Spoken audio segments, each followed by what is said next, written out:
Bharatbhai મામાધણી group દ્વારા આયોજિત જે આપણું લકી ડ્રોનું આયોજન કરેલ હતું તેમાં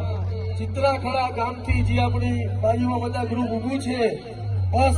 આપણે આવો સાથ સહકાર અને એમને પરિવારથી માંડી અને બધાને સદબુદ્ધિ આપે આવો સેવા કાર્ય કરતા રહે, કારણ કે એમનું જે કાર્ય છે એ તો બહુ અભિનંદન અને વંદનીય કાર્યક્રમ કહેવાય. કારણ કે જય શ્રી મેલડી માં ગ્રુપ ચિત્રાખડા દ્વારા જે એમના સાથી મિત્રો છે ભરતભાઈ ડાભીભાઈ, મહેશભાઈ ડાભી ટી, ઝાલાભાઈ ડાભી કે, રાહુલભાઈ ડાભી, રોહિતભાઈ ડાભી અને રોહિતભાઈ આર અને રાજા મેલડી ગ્રુપ અને ટોટલ એમની જયશ્રી મેલડી ગ્રુપ દ્વારા 36 બુક લઈ ગયા હતા અને 1800 કૂપન આપણે આજે કરવામાં આવ્યું છે. તાલીમ સાથે જય મામાદેવ, તાલીમ સાથે એટલે ગંગરાઓ અને આવો નવો સાથ સહકાર આપતા રહે. મિત્રો, તમને હજી કહું છું કે લાગશે વાર પણ આવશે મજા. આવડે કોઈની કૂપન મૂકવાની